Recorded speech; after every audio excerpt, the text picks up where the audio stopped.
Okay, this will be a video response to Atticana. Atticana made a video response to Secular Numinist. And the title of the video was, Secular Numinist is in peril. He's in peril. Why is he in peril? Well, in the description it says, dark forces are threatening him. Dark forces? What dark forces? Well, in the tags it says, Secular Numinist. I guess that's probably not one of the dark forces, since that's who he's talking to. Ron Paul, yeah, that's one of the dark forces. Fringe Elements, oh, that's definitely one of the dark forces. And Raymond Dundas, that's probably one of the dark forces. And then another tag is atheism. I don't know if atheism is one of the dark forces. I only watched this video 1 minute and 16 seconds through.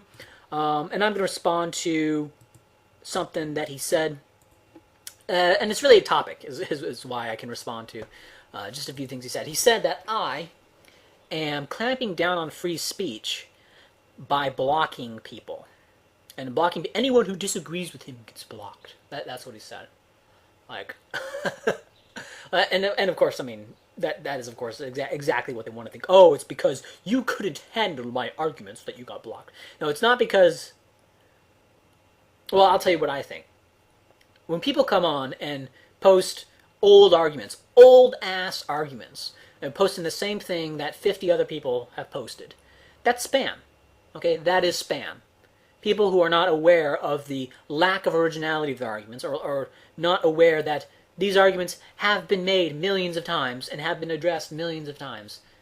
Seriously, I you know, that may sound hyperbolic. Millions? But no, I think millions is about right.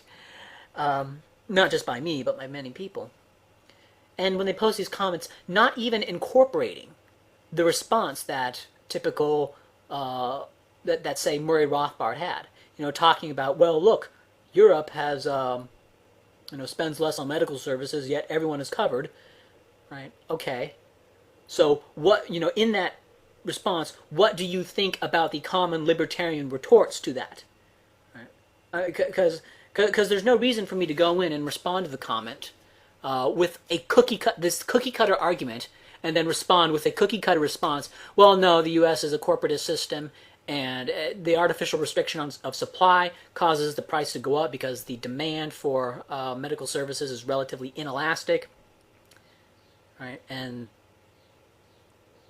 the restriction on supply causes the prices to go way up. And because there is no rationing mechanism like there is in the UK, Canada, France, or Germany, because there's not a overt rationing mechanism, the mechanism that distributes the medical services is prices, and so that results in prices to explode, kind of like prices would have exploded on all goods and services in the U.S. during World War II if they were not, if there was no central rationing plan, right? But of course, they don't even know about that argument. They don't know that argument exists, right? And because they don't incorporate the response that I've already had, they don't incorporate all the responses that I have made personally. It's spam. Okay, and you may say that that's not fair, that it's unreasonable to demand that they know, and I'm not even demanding that they know every single argument I've made. I'm demanding they understand my position on the topic of whatever it is they're talking about. Right? If they're talking about healthcare and they're posting comments about that, they need to know what I think about healthcare. And I know other YouTubers don't do this. Okay, I don't fucking care. I don't care what they do. Right? They're dumb. They're all idiots. Okay, so other YouTubers allowing shit to sit on their comment sections is not an argument for me having to allow it. Okay, now. The more important argument is a more obvious argument. Me denying him to comment on my videos, what does that do? That's a violation of free speech. So apparently me not allowing him to comment on my videos means that he can no longer call me a poopy butt elsewhere. Oh, wait a minute, he just did in this video. Okay, dumb argument. And if you apply this idea, the kind of standard that people have for YouTube free speech, to anything else, like radio, like you get a bunch of callers calling in on radio, only a few get through. Are the people who didn't get through, are they being censored? Is their free speech being denied? Or people who write letters to the editor in newspapers. The newspaper only publishes one or two, let's say. Okay, and most of them don't get published. Are the people who didn't get published, is their free speech being denied? It's a stupid idea, and it reduces to absurdity very, very easily. But lastly, the last thing I want to say, and this is going to be something that a lot of people are not going to like when I first say it, and so please hear me out, but the idea of free speech is retarded. Okay. Let me explain this through some analogical reasoning. Let's say you have a gun and you shoot someone and you kill them. Could you say that you did not kill them, the bullet did? All you did was pull back the hammer, pull the trigger, and the hammer just did a little beep and hit the bullet, and the bullet just from a little tap shot out and killed that person. You didn't do it. You just hit the little hammer and the bullet shot out, right? And in fact, the hitting of the hammer is not really that hard. I mean, if you've ever stuck your finger there and pulled the trigger and the hammer hits your fingernail, it'll hurt. Okay, but it's not going to kill you, right? I know because I've done it. Obviously, that's a stupid argument. You pull the trigger of a gun and the bullet fires out. You killed that person, okay, not the bullet.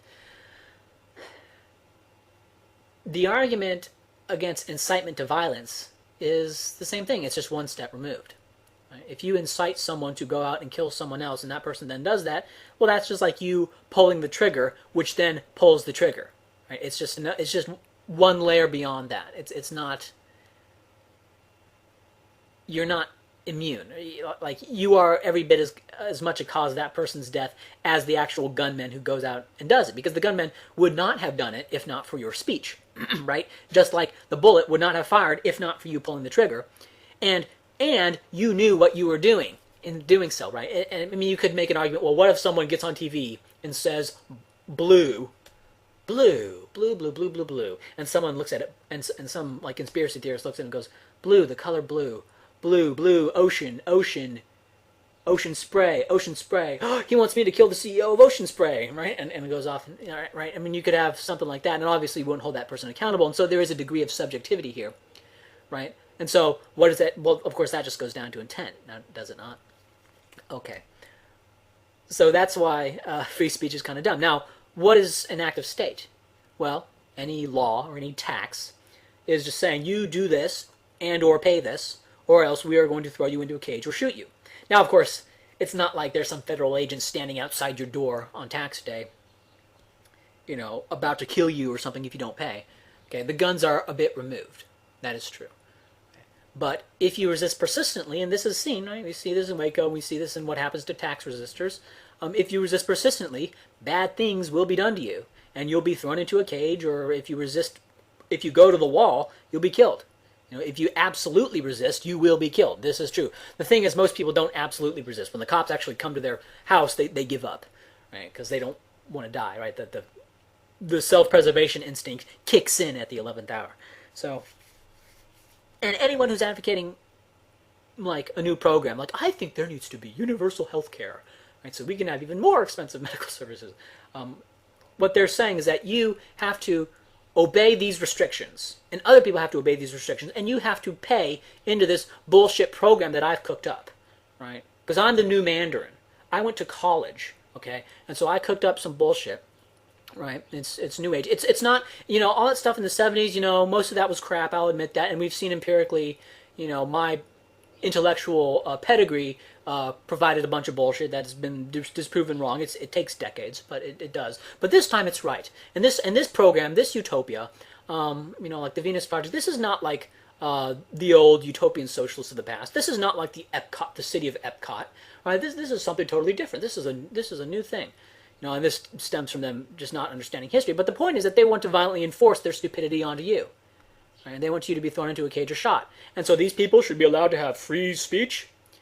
Now, of course, I was a statist in the past, and I did not view myself as being murderous, as wanting to go around and killing everyone who disagreed with me, even though implicitly that is what I was saying. I didn't recognize that I was doing it. Okay? And so I understand. So I'm not saying to kill all statists, but I am saying that it puts the notion of free speech in a perspective. And blocking someone from my channel is not a denial of free speech, nor would that, and it's an incredibly light response considering what it is they're saying.